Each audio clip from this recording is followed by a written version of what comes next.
وہ انگریز جو بعد میں ہندوستان کے مالک بنے، ایک وقت ایسا آیا کہ اورنگزیب کے سامنے گھٹنے ٹیک کر معافی مانگ رہے تھے۔ جب مغلوں کی سلطنت عروج پر تھی، انگریزوں نے خواب دیکھا کہ وہ ہندوستان پر راج کریں گے۔ اورنگزیب نے ان کو ایسی شکست دی کہ ایسٹ انڈیا کمپنی کو معافی مانگنی پڑی، مگر وہی معافی انگریزوں کی حکمرانی کی پہلی سیڑھی بن گئی۔ سن 1686 میں لندن سے ایک زبردست بحری بیڑا روانہ ہوا، جس میں 6 سے 10 جہاز، 100 سے 200 توپیں اور 600 سے 1000 فوجی شامل تھے۔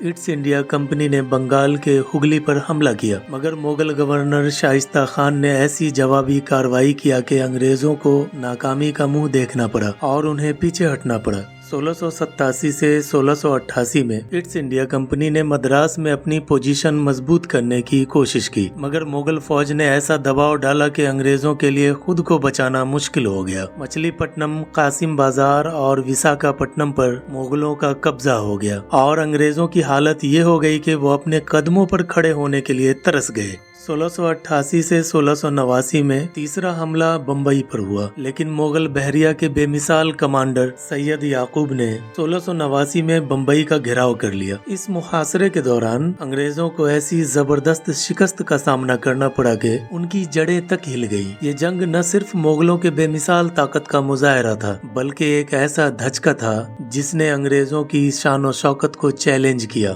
اور ان کے خواب کو توڑ دیا۔ اس شکست کے اثرات کئی دہائیوں تک محسوس کیے گئے۔ سینکڑوں برطانوی فوجیوں کو پکڑ کر ہندوستان کی گلیوں میں جنزیروں میں جکڑ کر گھمایا گیا، جو انگریزوں کے لیے انتہائی ذلت کا سبب تھا۔ پھر انہیں سورت اور ڈھاکہ کے قید خانوں میں ڈال دیا گیا، جہاں ان کی حالات اتنی خراب ہو گئی کہ وہ اپنی عزت اور وقار کو بھول گئے۔ سب سے بڑا دھچکا ایسٹ انڈیا کمپنی کو اس وقت لگا جب مغل کمانڈر یاقوت خان نے بمبئی کا گھیراؤ کر لیا۔ یہ محاصرہ 15 مہینے تک جاری رہا۔ خوراک کی کمی اور بیماریوں نے انگریزوں کو بے حال کر دیا۔ اس دوران وہ محاصرہ توڑ کر باہر نکلنے میں ناکام رہے اور خوف کے مارے اپنے سلطنت کے خاتمے کا سوچنے لگے۔ تقریباً 4 سال میں ایسٹ انڈیا کمپنی کے تمام اہم حصے مغل فوج کے قبضے میں آ گئے۔ مسلسل شکستوں نے کمپنی کے حکام کو اتنا ہلا دیا کہ آخرکار انہوں نے مغل شہنشاہ کے دربار میں معافی مانگنے کا فیصلہ کیا۔ ان کی ساری شان و شوکت مٹی میں مل چکی تھی اور اب وہ بچاؤ کے لیے دربار میں جھکنے کو تیار ہو گئے۔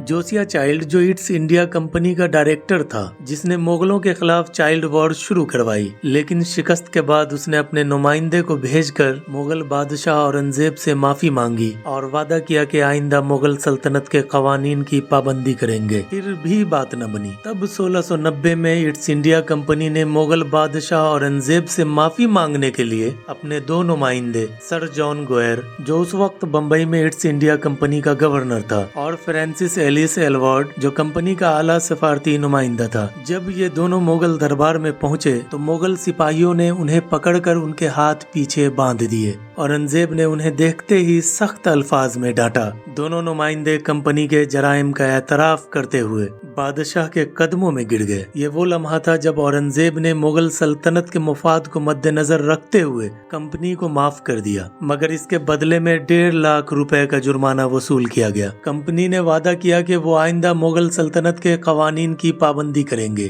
اور وہ تمام افسران جو مغلوں کے خلاف بغاوت میں ملوث تھے ہندوستان چھوڑ دیں گے، مگر اسی معافی نے انگریزوں کو ہندوستان میں دوبارہ قدم جمانے کا موقع دے دیا۔ بمبئی کا محاصرہ ختم ہو گیا اور ان کے قیدی رہا کر دیے گئے۔ یوں مغلوں کی ایک بڑی فتح کے باوجود انگریزوں کو اپنی غلطیوں سے سبق سیکھنے اور نئی حکمت عملی کے تحت ہندوستان میں اپنے قدم جمانے کا موقع مل گیا۔ معافی ملنے کے بعد ایسٹ انڈیا کمپنی نے ہندوستان میں اپنی طاقت بڑھانے کے لیے ایک نیا حربہ اپنایا: زمین خریدنا۔ 1690 میں بنگال کے کالی کٹ گھاٹ پر کچھ زمین خریدی گئی، جو بظاہر ایک معمولی سودا لگتا تھا، مگر در حقیقت یہ ایک ایسا قدم تھا جس نے ہندوستان کی تاریخ بدل دی۔ اسی زمین پر چند سال بعد انگریزوں نے فورٹ ولیم قلعہ تعمیر کیا اور اس کے ارد گرد ایک نیا شہر بسنے لگا: کلکتہ۔ اب کمپنی کے پاس ہندوستان میں مدراس، بمبئی اور کلکتہ جیسے 3 مضبوط فوجی اور تجارتی مراکز موجود تھے، جس کا مطلب تھا کہ انگریز اپنے عزائم کو عملی جامہ پہنانے کے لیے تیار ہو چکے تھے۔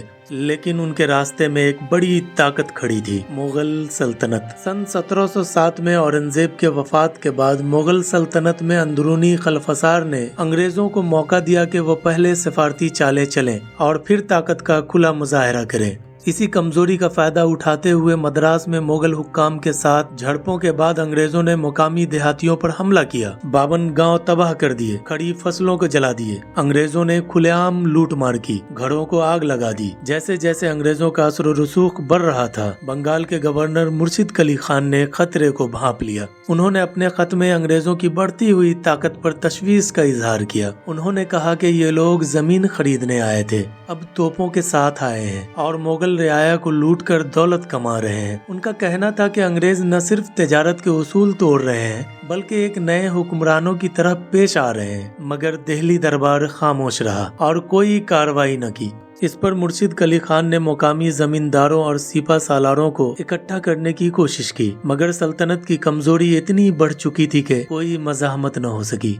अंग्रेजों के पास ताकत भी, वसाइल भी और हिकमत अमली भी। ये वो वक्त था जब अंग्रेजों ने हिंदुस्तान में अपनी हुक्मरानी की बुनियाद रखना शुरू की और मुगलों की कमी का भरपूर फायदा उठाया। सन 1707 के बाद मुगल सल्तनत कमजोर होने लगी। जो राजा और नवाब पहले मुगल बादशाह के हुक्म पर चलते थे, अब अपनी अलग हुकूमत बनाने लगे। हैदराबाद, दक्कन और अवध ने खुद मुख्तारी का ऐलान कर दिया। मराठे शामली हिंदुस्तान में आगे बढ़ने लगे और सिखों ने पंजाब में अपनी ताकत बढ़ा ली और मुगल इक़्तिदार को चैलेंज करना शुरू कर दिया। इस कमजोर होती सल्तनत पर सबसे कारी ज़र्ब ईरानी फातेह नादिर शाह ने लगाई, जो 1739 में करनाल की जंग में मुगल फौज को बुरी तरह शिकस्त देकर मोहम्मद शाह रंगीला को कैद करके दिल्ली में दाखिल हुआ। दिल्ली की गलियां खून से लाल हो गईं, हजारों बेगुनाह मारे गए और नादिर शाह ने मुगल खजाने को बेदर्दी से लूट लिया। तख्ते ताऊस, कोहिनूर हीरा और बेशुमार कीमती जवाहरात ईरान ले जाए गए। इस तबाही के बाद मुगल सल्तनत मजीद कमजोर हो गई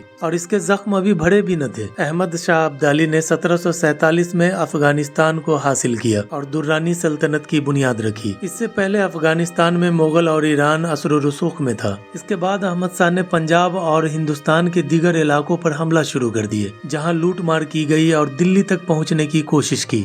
उस वक्त यूरोप की दो बड़ी ताकतें बरतानिया और फ्रांस हिंदुस्तान में अपने असर रसूख के लिए आपस में मुकाबला कर रहे थे। बरतानवी ईस्ट इंडिया कंपनी ने कलकत्ता, मद्रास और बम्बई में अपने मजबूत अड्डे कायम कर रखे थे, जबकि फ्रांस ने भी चंदेरी और कलकत्ता के शुमाल में अपने अड्डे बनाए थे।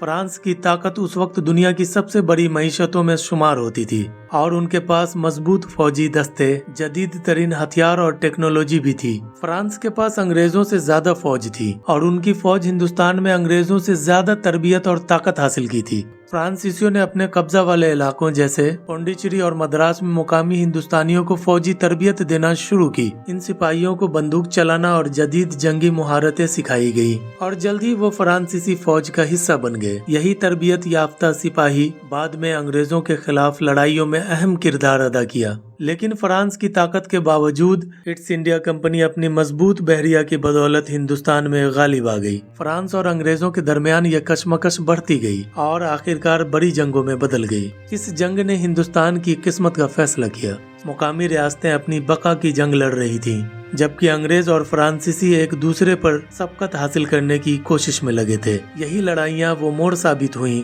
जिन्होंने हिंदुस्तान में अंग्रेजों की हुक्मरानी का रास्ता हमवार कर दिया। सन 1746 में फ्रांस और बरतानिया के दरमियान हिंदुस्तान में असर रसूख के लिए जंग छिड़ी। फ्रांस ने पुंडुचेरी में अपनी फौजी बेस कायम की और बरतानिया ने मद्रास में अपनी ताकत बढ़ा ली। फ्रांस के जनरल डुप्लेक्स ने 2000 मुगल फौजों के साथ मिलकर मद्रास पर हमला किया और ईस्ट इंडिया कंपनी के 2000 फौजियों को शिकस्त देकर शहर पर कब्जा कर लिया। इस जंग में फ्रांस को जानी नुकसान उठाना पड़ा, लेकिन उसने बरतानवी दफा में शिकस्त देकर कामयाबी हासिल की। 1748 में आगिस्तोस मुआहदे के तहत फ्रांस ने मद्रास ईस्ट इंडिया कंपनी को वापस कर दिया। इस जंग ने हिंदुस्तान में दोनों की ताकतों के दरमियान कशमकश को मजीद बढ़ा दिया और इसका असर हिंदुस्तान की तारीख पर तवील अरसे तक रहा। डुप्लेक्स की फतह के बाद उसने जुनूबी हिंदुस्तान के मुकामी हुक्मरानों के खिलाफ लड़ाई शुरू की, खास तौर पर नवाब अनवारुद्दीन से, जो मुगलिया हुक्मरानी के हामी थे। अनवारुद्दीन ने डुप्लेक्स से मद्रास मुगलों के हवाले करने की दरख्वास्त की, लेकिन डुप्लेक्स ने इनकार कर दिया। अब अनवारुद्दीन इंतकाम लेने के लिए 10,000 फौजियों के साथ हमला आवर हुआ। मगर 24 अक्टूबर 1746 को दरियाए अडियार के किनारे कलेज में फ्रांसीसी फौजियों ने उन्हें शिकस्त दे दी। फ्रांसीसियों की तेज हिकमत अमली और मजबूत डिसिप्लिन ने मुगलों को चित कर दिया। इस जंग में फ्रांसीसियों का नुकसान सिर्फ 2 फौजी हलाक हुए, जबकि मुगलों को 300 से ज्यादा जानी नुकसान पहुंचा। ये जंग हिंदुस्तान में यूरोपीय ताकतों के दरमियान पहली बड़ी शिकस्त साबित हुई, जिसके बाद फ्रांस ने मुकामी हुक्मरानों के दरमियान अपना असर बढ़ा लिया और अपने फौजों को किराए पर रखना शुरू कर दिया। फ्रांसीसी फौजियों का किरदार हिंदुस्तान में एक नया तरीका बन चुका था, जहां वो मुकामी नवाबों और राजाओं के लड़ाइयों में किराए के फौजियों के तौर पर हिस्सा लेते थे। एक अहम मिसाल हैदराबाद दक्कन की रियासत है, जहां फ्रांस को मदद के लिए बुलाया गया। इस मदद के बदले डुप्लेक्स को 70,500 की खतीर रकम दी गई, 1,000 फौजियों का कमांडर बना दिया गया और 20,000 सालाना आमदनी वाली जागीर भी तोहफे में दी गई। इस वक्त फ्रांस हिंदुस्तान में कामयाबी के एक के बाद एक नशे में था, लेकिन अंग्रेज भी खामोश नहीं बैठे थे। उन्होंने अपनी फौजी हिकमत अमली और असलहा में बेहतरी लाना शुरू कर दी। एक मुआहदे के तहत फ्रांस ने मद्रास का किला अंग्रेजों को वापस कर दिया। इसके बाद अंग्रेजों ने भी फ्रांसीसियों की तरह मुकामी हुक्मरानों को किराए पर फौजी खिदमत देना शुरू कर दी, लेकिन कंपनी जानती थी कि इसे ऐसे कमांडर की जरूरत है जो फ्रांस को शिकस्त दे सके। जल्द ही उन्हें वो कमांडर मिल गया, रॉबर्ट क्लाइव। सन 1746 में जब फ्रांसीसियों ने बैराज पर कब्जा किया तो अंग्रेजों के हौसले पस्त हो गए। रॉबर्ट क्लाइव भी उन कैदियों में शामिल था जिन्हें फ्रांसीसियों ने गिरफ्तार कर लिया था। कैद के दौरान फ्रांसीसियों ने हर मुमकिन कोशिश की कि वो एक हलफ उठा ले कि वो दोबारा कभी भी फ्रांसीसियों के खिलाफ हथियार नहीं उठाएगा। बाकी खौफजदा अंग्रेजों ने हार मान ली, मगर क्लाइव सर झुकाने को तैयार न था। कैद की सख्तियां उसकी हिम्मत न तोड़ सका। फिर एक रात मौका देखकर वो चुपके से कैद खाने से फरार हो गया। अंधेरे में छिप-छिपाते दूर किला सेंट डिवोर्ड तक पहुंचा, जहां बरतानवी कमांडर ने उसे पनाह दी। कमांडर से मिलकर फौजी ट्रेनिंग लेना शुरू कर दी। क्लाइव ने जंगी तरबियत हासिल की, फौजी हिकमत अमली सीखी और अपनी बहादुरी से सबको हैरान कर दिया। जल्द ही वो आम सिपाही से तरक्की करता हुआ लेफ्टिनेंट बन गया। सन 1751 में क्लाइव के लिए अपनी जंगी मुहारत दिखाने का असल मौका आया। फ्रांस ने अपने हिंदुस्तानी इत्तेहादियों के साथ मिलकर अरकोट किले का सख्त मुहासरा कर रखा था। किले के मुहाफिजों ने अंग्रेजों से मदद की दरियाफ्त की, मगर वहां तक पहुंचना नामुमकिन लग रहा था। जब बाकी बरतानवी अफसरान पीछे हट रहे थे, क्लाइव बेखौफ होकर खुद को पेश कर दिया। वो सिर्फ 5 सिपाहियों के साथ रात की तारीकी, तूफानी बारिश और गरजती बिजली के बीच खामोशी से अरकोट पहुंचा। मौका देखकर उसने फौरन दुश्मन पर हमला कर दिया। फ्रांसीसियों की तादाद अंग्रेजों से कई गुना ज्यादा थी, मगर बारिश और अंधेरों में वो घबरा गए। उन्हें लगा जैसे कोई बड़ी बरतानवी फौज उन पर टूट पड़ी हो और वो मैदान छोड़कर भाग खड़े हुए। ये क्लाइव की होशमंदी, बहादुरी और जंगी चालाकी का ऐसा मुजाहिरा था जिसने बरतानवी राज की जड़ें मजबूत कर दी। क्लाइव की जीत ने बरतानिया में उसकी हैसियत मजबूत कर दी, जबकि फ्रांसीसी जनरल डुप्लेक्स, जो अंग्रेजों को रोकने में नाकाम रहा, वापस पेरिस भेज दिया गया। क्लाइव ने हिंदुस्तान में बरतानवी इक़्तिदार को मुस्तहकम किया और 1753 में वो इंग्लैंड वापस गया और पार्लियामेंट में शिरकत की कोशिश की, लेकिन नाकाम रहा। दोस्तों, ये थी इट्स इंडिया कंपनी की तीसरी किस्त, लेकिन कहानी यहीं खत्म नहीं होती। अगली किस्त में आप देखेंगे वो तारीखी लम्हात जब प्लासी की जंग में नवाब सिराजुद्दौला को बेदर्दी से कत्ल कर दिया गया। और अगली किस्त में आप जानेंगे कि मुगल शहंशाह शाह आलम सानी किस तरह अंग्रेजों के रहम करम पर आ गए। तो जुड़े रहें हमारे साथ अगली और चौथी किस्त के लिए। आप सभी के लाइक्स और कमेंट्स का बेहद शुक्रिया।